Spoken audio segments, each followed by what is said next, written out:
All right, y'all. We're at the racetrack up here at Virginia Motorsports Park. We're going to film a quick video, which some people have requested, of what do we have going on with our setup at the racetrack. So, we're here. We are unloaded. We're all set up. This is the pit. We normally have a conjoined pit with Jason here, Party Time Racing. Little team set up here. We got two identical cars, two identical combos. This is our rig. We got an 03 Peterbilt, turned up C15 Cat 6 NZ, 18 speed, stretched, car hauler front axle, air ride, bumper lift, 7-inch stacks, the whole nine, low air leaf rear suspension. It's pretty nice. I'm pretty happy with it. The trailer is a Champion trailer, and it's pretty unique because it pits out the left side. It's got the Pro awning on the left side, so it's actually built to be like a second trailer or a team trailer. As you can see, most trailers pit out the passenger side. There's Paul, have the awning there, so it works good where we have one big pit. It is a 56-foot trailer, and then it's got this nice generator box on the front. We do have some redundancy in our setup now where we have an AC compressor there and we have AC compressors on our toolbox. Interesting. I didn't even know we had an AC compressor on the front of the trailer and in our toolbox. Maybe I meant air compressor. So we're going to talk about that in a second. But the rig itself, it's quite long. It doesn't turn great, but it looks really cool, so it balances out. We're 13.3, I think, high. It's quite tall. It could be taller, but we're not going to push it. Trailer's on air, so it's an air ride trailer, air brake trailer, obviously. Rides super smooth. We can leave drinks on the counter, which we do oftentimes. And if you don't get into a aggressive braking situation, the drinks are in the exact same spot. It's really nice. It's good for the car. It's good for all the tools and everything in there. It does have a Pro awning, the whole 50 foot. We're not going to call it 56 foot, but 50 foot, it's got the Pro awning. So in here are our living quarters. Now, mind you, we're just getting set up, so it's kind of messy. We have some stuff just kind of thrown around because we've been just thrashing. Today is Wednesday, so it's just a setup day. So we get all set up, we get the pit set up, and then we go out to eat, get everything ready. Thursday morning, we're going to fire up the car and so Thursday morning, everything will be neat and organized. Got some helmet bags. We got 2 mini fridges. We got a microwave. This trailer's got like 4 AC units, so it stays very cool. Look, we got that thing set at 73 because it gets so cool. Bunch of storage. We got a bathroom here, master bedroom up here.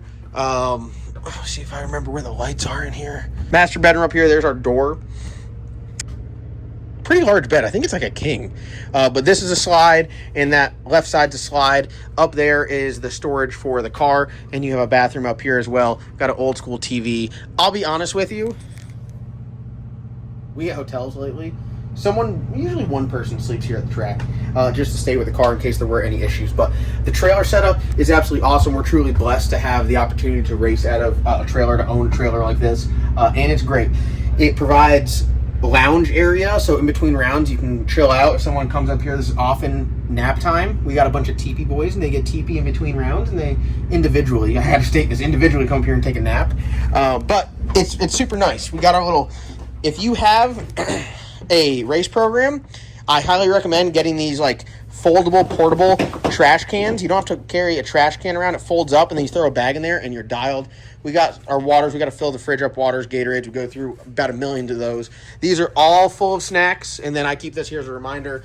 When we lost to Randy in Bristol, Andy wrote me that, and it's all good and fun. You got to have some joking. You got to be picking with one another. So let's go into what Tim calls the technology center. So we got these nice aluminum steps that hang up on the door. We'll go in here. This is the technology center. Again, it is kind of a mess just because we are getting unpacked. And if you guys have been watching the videos, we had some issues with spark plugs. We got to send these back.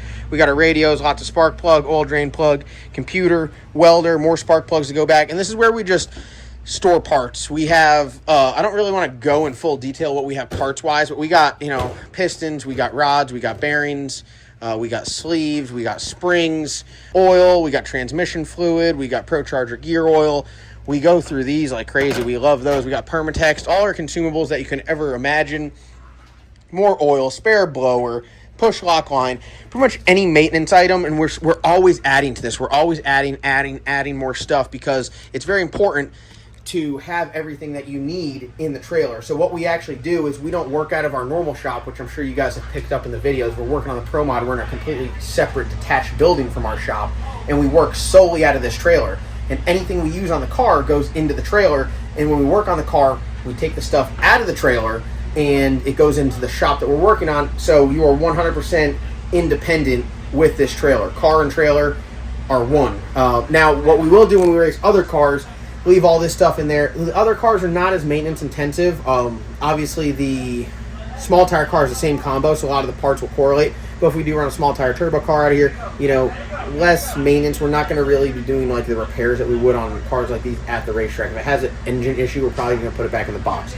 But if this has an engine issue, we're probably going to try to fix it at the track, rebuild the engine, and continue to race. We keep our Pro Jacks in here. We keep our toolbox in here. We have a big porta-cool in here. We have couches in here. We keep everything in here. Stainless steel tables. So most of the stuff is set up out here. So here we are at the back of the trailer here. We have a rear entrance door as well, which is nice. We don't use it often. We got the car up on Pro Jacks right now. As you can see, we got our stainless steel tables. We have 3 of these. They're just Vevor tables. Very nice. If you are, racing, I highly recommend them. Those right there are probably like, I don't know, $600. These right here are probably like $120. They do the same job. We're building converters on here, setting the transmission up here. They do a really good job. We got 3 of these. Yeah, you can't even pick them up. They're so heavy. You're just... No, they're actually really, really light. They're nice. Here's our porta-cool, and this is what we call our hospitality section. We got a folding sectional couch and a table. This is where we're hanging out if we do have downtime in between rounds, rain delay. We're going to grab a bite to eat. This is where we are. We're running the generator right now because Virginia does not have a power hookup, but that's just kind of the way it is. And that brings us to our toolbox. All right, guys, I got to kick y'all out of here. I'm doing a toolbox. I'm doing a pit tour.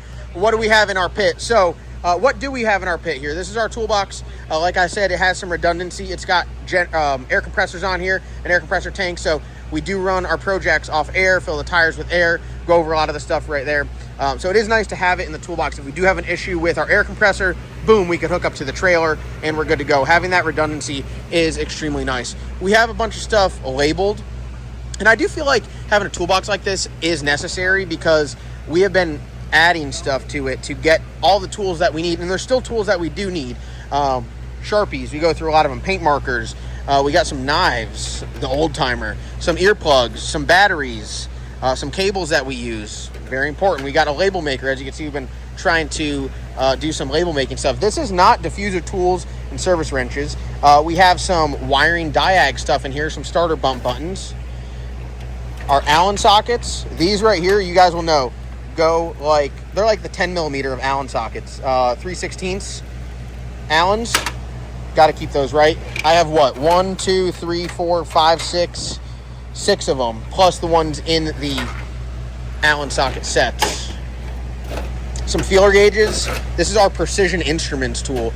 We got spark plug gapper, straight edge, spanner wrench, angle finder. This is our ring squarer tool, bunch of calipers, feeler gauges, setting the valves, very important. RTV Permatex, fiberglass patch repair kit. Like I said, we try to have as much stuff as we can. We got some funnels in here and Allen key socket set. We got sockets, not enough, honestly. Ratchets, we got a decent amount of ratchets. We could use some more extensions and everything like that. Metric sockets do not use. Mason will go off on this stuff because I like to use metric sockets. A lot easier. Whole numbers. It looks like we're missing one right here, so someone's going to have hell to pay. What is this? That's a 10. This wouldn't be it. Oh, that's a 10. It doesn't fit in there. It fits in the 11. Oh, we're back. We're back, but now we have one missing there. There's going to be hell to pay somewhere. Someone's paying hell. Wrenches, important. Wrenches, also important. Pliers. Now, this is a controversial topic, right? Because Mason puts the cutters in the same drawer as the pliers. I don't consider this a plier. This is a cutter or a dike or a snip or a flush cut, right? But he considers these all pliers. Hammers and punches. You would not believe how often you use punches, but you do. We got all different kinds of hammers. We got this cute little hammer right here. That guy's kind of cute. Hey, you want to grab that door? We'll put the door on the car. Transaxle supply. This is kind of like miscellaneous stuff. We got zip ties, some nuts, some hardware, plugs, valve packs for QA1 mod shocks, some rivets, zip ties, you name it, we got it. That's kind of important. Torque wrench caps. These are our hoses that we use. This fills our fresh air. This fills our CO2. Because those are the two systems that we run. We got Milwaukee tools. Not really like a super prideful display of Milwaukee tools, but just enough to get the job done. We got a really nice drill bit set. Check out RoArc Supply. They have the most badass drill bit sets out there. Some fab stuff. Very light on the fab stuff. We do have the welder in the trailer, so we got some stuff. Stainless wire brush, file, some Rolex discs, just a little bit of stuff. Screwdrivers and picks, Allen wrenches. We got more Allen wrenches. You actually use Allen wrenches a whole lot. Adjustable wrenches and AN wrenches. Look at that. I'm proud of that. I love my big ass 18-inch adjustable wrench. You do everything with that. And then we got tire pressure gauges, just kind of miscellaneous stuff. Wheelie bar chalk, our LSM tool, which we use every single lap. And then in here we just have more parts, right? So we got our Hemi spark plug tool, how we fill oil, a ring gapper, and then we got some foam, some already gapped rings. What is that? O-rings. That's very important. Try to have just enough stuff to fix really anything on the car if you can. We don't have a lot of rear end stuff right now, which is on our to add list, and we don't have a lot of transmission stuff. We do have a spare transmission, but it's not in the trailer right now, so hopefully, fingers crossed, we don't need it. But 11 minutes and 26 seconds into this video, I feel like you guys got a great tour of what we have and what you need to race. I would say we're stocked up probably 78%. We're still missing quite a bit of stuff that we need to be successful in racing to be able to get everything done. But luckily, pitting with Jason, we are able to use a lot of stuff that he has if we don't have it, and vice versa. That is the benefits of pitting together. So we're very thankful for the opportunity to pit with him and learn from him and everything like that. And yeah, so there's our rundown. This is our setup. Whether we're running small tire or pro mod, this is going to be all the stuff we take to the racetrack, and this is what you need to race at this level. There's a lot more stuff that we need, and we're going to keep continuing to get it and grow it. Comment down below what you guys have that we don't have and what we need to have. Other than that, quick little video, wanted to bring it to you guys, and we'll see you in the next upload.